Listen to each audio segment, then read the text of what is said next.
BA पाठ द्वितीय वर्ष हिंदी साहित्य के मेरे समस्त प्रिय विद्यार्थियों, आज के YouTube व्याख्यान में मैं आपको जिन कवि के बारे में विस्तृत रूप से बताने जा रहा हूं या जिनके पदों की हम आज व्याख्या करने जा रहे हैं, वे कवि हैं कवि देव। पिछले व्याख्यान में हमने देव कवि के पदों की व्याख्या की। आज फिर उनके शेष बचे हुए पदों की व्याख्या पुनः हम यहाँ देखेंगे। देव कवि के जो 6 पद हैं उनकी व्याख्या हम पहले कर चुके हैं। आज हम उनका 7वां पद लेंगे और वो पद है, जब ते कुंवर कान्ह रावरी कला निधान, कान परी वाके कहूँ सुजस कहानी सी, तब ही ते देव देखी देवता सी, हंसती सी रिजती सी खिजती सी रूठत रिसानी सी, छोही सी छली सी छीन लीनी सी छकी सी छीन, जकी सी चकी सी लागी ठकी ठहरानी सी, बिंदी सी बंदी सी बिख बूढ़ी सी विमोहित सी, बैठी बाल बकती बिलोकती बिकानी सी। यहाँ जो कवि देव है, इन्होंने अपनी जो कवि प्रतिभा है उस कवि प्रतिभा का इस प्रस्तुत पद के अंतर्गत यहाँ पूर्णतः परिचय दिया है। और सबसे पहले हम पद की व्याख्या करते समय सबसे पहले हम उसका प्रसंग लेते हैं।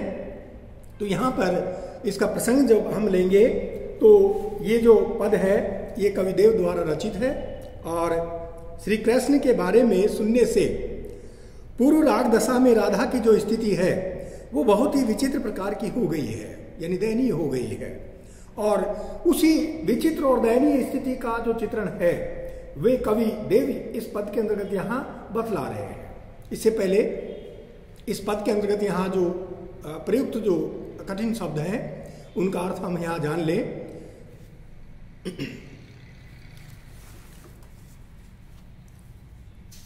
रावरी, रावरी का तात्पर्य हम यहाँ लेंगे आपकी।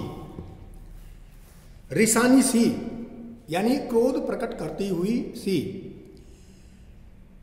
छोही सी विचलित दिखाई दे रही थी, शुद्ध सी या प्रेम या दया करती हुई सी, छिकी सी अर्थात परेशान सी, जकी सी जिद्दी सी, झक्की सी हारी हुई थकी लग रही थी, लज्जित सी, टकी सी बिना पलक गिराए देखती सी, थिरकानी सी चंचल सी, बींधना छेद डालना, बिख, बिख का मतलब होता है विष, विष यानी जहर, बूढ़ी सी डूबी हुई सी, विमोहित सी मोही गई सी और बिलोकती यानी देखती है। प्रस्तुत जो संपूर्ण जो पद है कविदेव का, इसका सबसे पहले हम प्रसंग लें कि प्रस्तुत जो पद है वो कविदेव द्वारा रचित है और इसमें कवि ने श्री कृष्ण के बारे में सुनने से पूर्व राग दशा में राधा की जो स्थिति है उसका बहुत ही विचित्र और दयनीय वर्णन यहाँ कवि देव के द्वारा इसमें प्रस्तुत किया गया है। कवि देव कह रहे हैं कि कोई सखी श्री कृष्ण से कहती है कि हे कला के भंडार श्री कृष्ण, जब ते कुंवर कान्ह रावरी कला निधान, यानी हे समस्त कलाओं के निधान श्री कृष्ण, जब से उस मेरी सखी राधा ने तुम्हें देखा है, अर्थात जब से तुम्हारे इस कलाओं के निधान होने की जो कहानी है वह जब से उनके कानों में पड़ी है, वो तभी से जब उसने आपके सुयश की इस कहानी को अपने कानों से सुना है, तभी से मेरी बेचारी उस सखी राधा की जो स्थिति है वो ऐसी विचित्र हो गई है, दयनीय हो गई है। अर्थात वह राधा आपके सुयश के बारे में जो ही उसने सुना तभी से वह ऐसी देवता के समान दिखाई दे रही है, यानी जिस तरह से देवता की मूर्ति होती है, ना हंसती है ना बोलती है, ठीक उसी तरह से वो एक ही मुख छवि स्थापित करके रहती है। और कभी वो हंसती हुई सी दिखाई देती है, कभी रिश्ती हुई सी दिखाई देती है, कभी खींच जाती है, खींचती हुई सी वो दिखाई देती है, कभी नाराज हो जाती है, कभी रूठ जाती है, कभी क्रोध को प्रकट करती है। अर्थात वह इस तरह से इन ऐसे रूपों में, विचित्र रूपों में यहाँ दिखाई देती है। वह विचलित, क्षुब्ध, छली हुई सी, लूटी हुई सी, हारी हुई सी, परेशान सी प्रतीत होती है। वह ऐसी लगती है जैसे किसी ने उसे भेद डाला हो, बांध दिया हो। यह वह थकी हुई सी या जहर में डुबोई गई सी दिखाई देती है और मोहित की गई सी, कि मानो जिसको किसी ने मोहित कर लिया हो, बिकी हुई सी लगती है। वह बाला राधा बकवास करती हुई बिकी हुई सी लगती है। वह आपके ध्यान में हमेशा डूबी रहती है।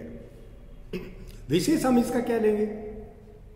कवि ने श्री कृष्ण के प्रति अनुरक्त राधा की एक साथ अनेक स्थितियों, उसके हाव भाव, चेष्टाओं, भाव भंगिमाओं और अपने कौशल का भाव भंगिमाओं का वर्णन प्रस्तुत करते हुए अपनी जो एक कवि कौशल की जो एक प्रतिभा है, उस संपूर्ण प्रतिभा का यहाँ उसने अपना परिचय दिया है। और कवि ने राधा की उन्माद अवस्था का जो मार्मिक जो चित्रण है, जिसे हम मार्मिक चित्रण कह सकते हैं, वह मार्मिक चित्रण कविदेव ने अपने इस पद के अंतर्गत यहाँ अव्यक्त किया है। यहाँ कवि की प्रतिभा और उसकी कल्पना की समाहार शक्ति, ये बात वास्तव में अद्भुत है। और जैसा कवि के लिए कहा जाता है कि हर व्यक्ति कविता नहीं कर सकता, केवल जिसमें कविता करने के गुण मौजूद होंगे वही कविता का सृजन कर सकेगा। तो जहाँ न पहुँचे रवि वहाँ पहुँचे कवि, उसी दृष्टि को यहाँ कविदेव के द्वारा अपने इन पदों के अंतर्गत यहाँ दृष्टि में रख करके और ऐसा एक अद्भुत काव्य यहाँ उनके द्वारा विरचित किया गया है।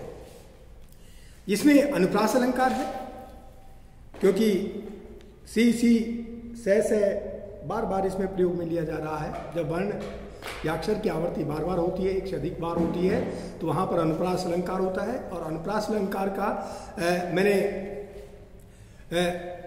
कई उदाहरण होते हैं, लेकिन जो याद करने लायक जो श्रेष्ठ उदाहरण माने जा सकते हैं, वो दो उदाहरण मैं आप लोगों को और बता देता हूँ।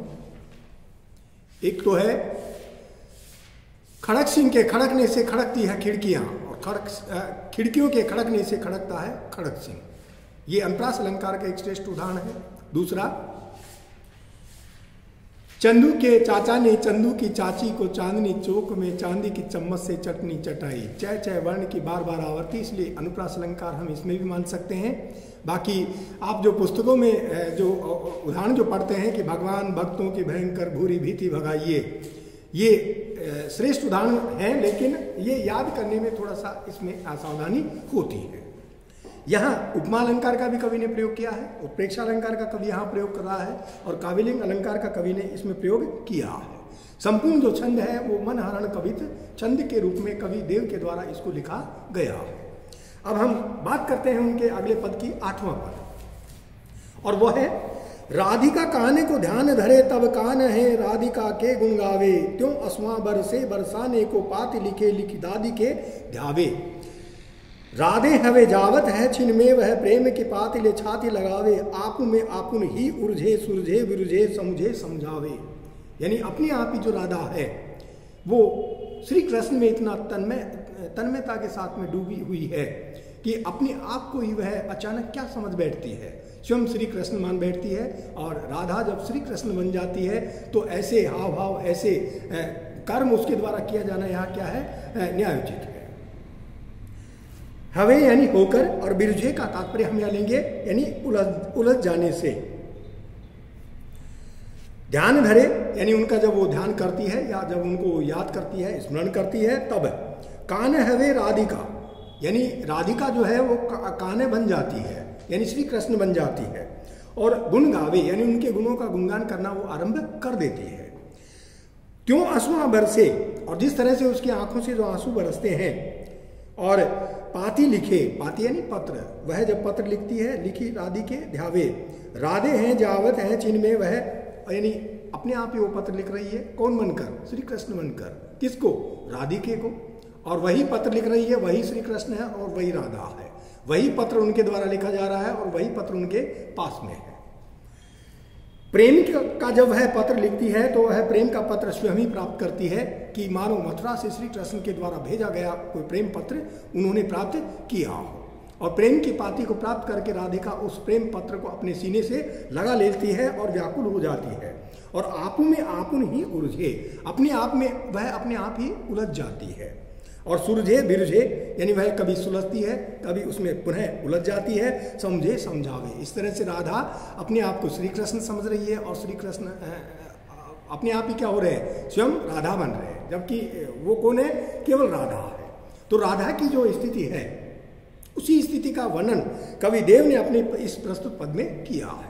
प्रसंग हम लेंगे इसका कि प्रस्तुत जो अवतरण है वह देव के द्वारा रचित है और प्रियतम श्री कृष्ण का ध्यान करते करते पत्र लिखते समय राधा जी की जो स्थिति हो जाती है, यहाँ पर उसी स्थिति का कवि ने अपने इस पद में वर्णन किया है। राधा प्रवासी प्रियतम श्री कृष्ण का ध्यान करती है, क्योंकि राधा को छोड़ करके श्री कृष्ण मथुरा चले गए हैं और वह इतनी तल्लीन हो रही है कि वह भूल जाती है कि वह कौन है, राधा है।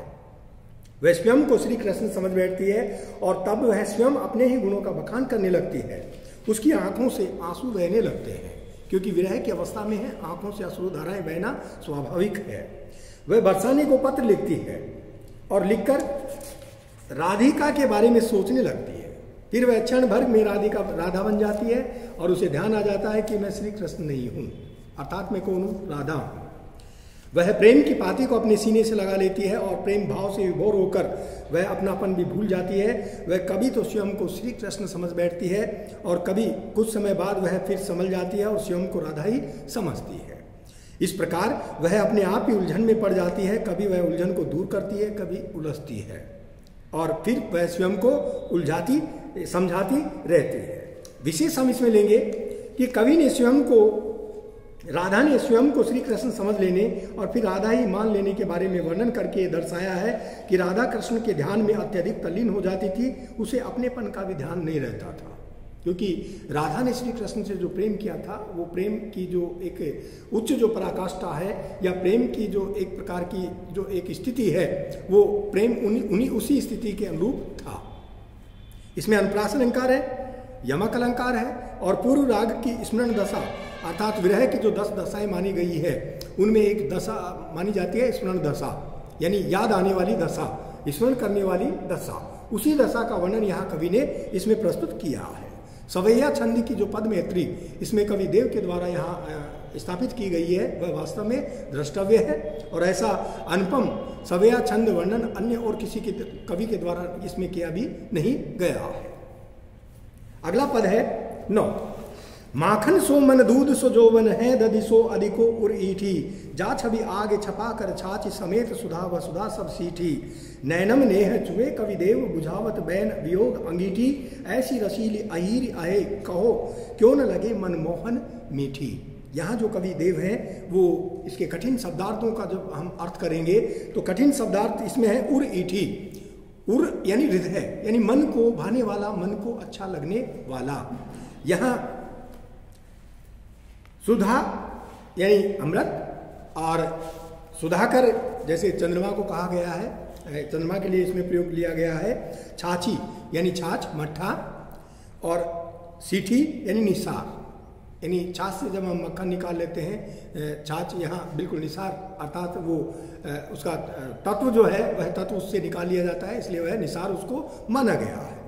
नैनन नेत्र आँखें, बैन बातें वाणी, रसीली रस से परिपूर्ण, अहीरी अहीर की पुत्री, अहे है और मनमोहन यानी श्री कृष्ण, मन को मोहित करने वाले श्री कृष्ण।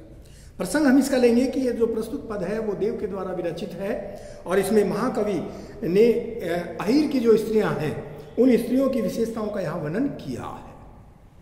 व्याख्या हम इसकी इस तरह से करेंगे कि अहीर स्त्रियों की विशेषताओं का वर्णन करते हुए कवि देव इस पद में ये बतला रहे हैं कि इन स्त्रियों का मन तो मक्खन की तरह कोमल है और इनका यौवन दूध की तरह मधुर और पवित्र होता है।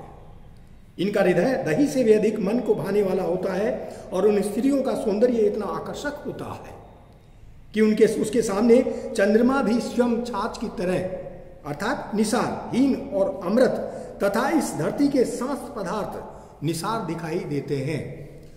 इसके नेत्रों में सदा प्रेम भाव चमकता रहता है और इनकी बातें इतनी मधुर होती है कि वियोगिनी की अंतराग्नि भी शीतल पड़ जाती है, विराग्नि भी शीतल पड़ जाती है। ऐसी प्रेममयी अहीर स्त्रियां यदि श्री कृष्ण को प्रिय लगती है तो इसमें आश्चर्य की कोई बात नहीं है। यानी सूरदास ने भी अपने काव्य के अंतर्गत यहाँ एक जगह इस तरह इसका ऐसा वर्णन प्रस्तुत किया है कि ताही अहीर की छोहरिया कुल्हड़ भर छाछ के लिए नाच नचावत, यानी एक कुल्हड़ भर छाछ के लिए उन श्री कृष्ण को वो अहिर की जो लड़कियां हैं वो नृत्य करने के लिए क्या कर देती है, मजबूर कर देती है। तो श्री कृष्ण और गोपियों में, राधा में जो प्रेम था वो एक उच्च कोटि का प्रेम था। और प्रेम यहाँ वास्तव में वही प्रेम माना जाएगा जिसमें वासनात्मक दृष्टि नहीं हो, मन का मन से प्रेम हो, शुद्ध और सात्विक प्रेम हो, वही प्रेम हम उच्च कोटि का प्रेम मान सकते हैं। यहां पर इसमें आश्चर्य की कोई बात नहीं है, अर्थात इसका भाव हम यह ले सकते हैं कि इन स्त्रियों में इतने गुण होते हैं, तभी तो श्री कृष्ण का मन इनके प्रति आकृष्ट हुआ था। यानी इन स्त्रियों में ऐसा कुछ न कुछ है कि उसी के कारण उन श्री कृष्ण ने इनसे प्रेम किया और इन स्त्रियों ने उन श्री कृष्ण से प्रेम किया। यानी दोनों ने आपस में एक दूसरे के मन से ही इस बात का पूर्वानुमान लगाया कि वास्तव में श्री कृष्ण उनके लायक हैं, इसलिए वे श्री कृष्ण से प्रेम कर सकती हैं। और श्री कृष्ण ने भी उनको देख करके उन अहिर की लड़कियों से क्या किया, प्रेम किया, गोपियों से प्रेम किया, राधा से प्रेम किया। विशेष हम इसमें ले सकते हैं कि देव के संबंध में जैसा साहित्य के अंतर्गत कहा जाता है कि वे भ्रमणशील थे, घूमने फिरने का खूब शौक था, इसलिए उन्हें स्थान की जो स्त्रियां हैं उन स्त्रियों के स्वभाव को जानने पहचानने का यहाँ मौका और पर्याप्त अवसर मिला। उन्होंने अपने काव्य में विभिन्न प्रांत की स्त्रियों की विशेषताओं का यहाँ वर्णन भी प्रस्तुत किया है। ये बात ये सिद्ध कर रही है कि उन्हें यहाँ स्त्रियों के स्वभाव और उनके व्यवहार को परखने की एक क्षमता प्राप्त थी। इसमें आलोचना है, व्यतिरेक अलंकार है और रूपक अलंकार का कवि ने इसमें प्रयोग भी किया है। इनका अंतिम पद है, को बचिए यह बैरी बसंत पे आवत, जो बन आग लगावत, बोरत ही करी डारत बोरी, भरे विष बैरी रसाल कहावत, होत करेजन की किरचे कवि, देवजू कोकिल बैन सुनावत, वीर की सोबल वीर बिना उड़ जाएंगे प्राण अबीर उड़ावत। यहाँ जो कवि देव है वो प्रस्तुत जो पद है देव जो द्वारा रचित है और इसमें बसंत ऋतु के आगमन पर, क्योंकि ऋतुओं का ऋतुराज हम किसके मानते हैं, बसंत को मानते हैं, और उसका जो मादक वातावरण के प्रभाव का यहाँ पर वर्णन जो प्रस्तुत किया गया है वह वास्तव में अद्वितीय वर्णन कहा जा सकता है।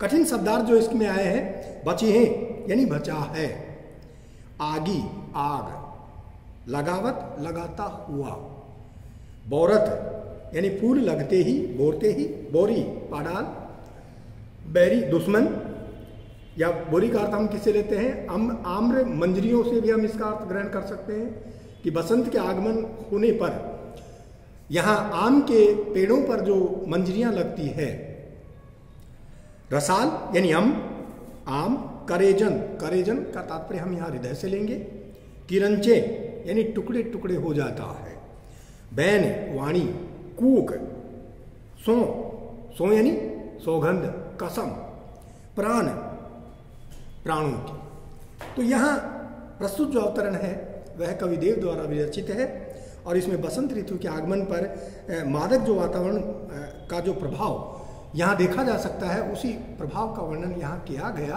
है। कविदेव कह रहे हैं कि बसंत ऋतु के आने पर बने मादक वातावरण के प्रभाव का वर्णन वियोगिनी गोपियों के माध्यम से कहते हुए कह रहे हैं कि कौन इस बैरी बसंत के आने के प्रभाव से बचा है। बसंत के इस प्रभाव से कोई भी नहीं बच पाया है। और यह बैरी बसंत तो वन में आग लगाता हुआ आता है, अर्थात यह बैरी बसंत तो कामोदीप्त करता हुआ आता है। इसके आने से विरहाग्नि और भी प्रदीप्त हो जाती है।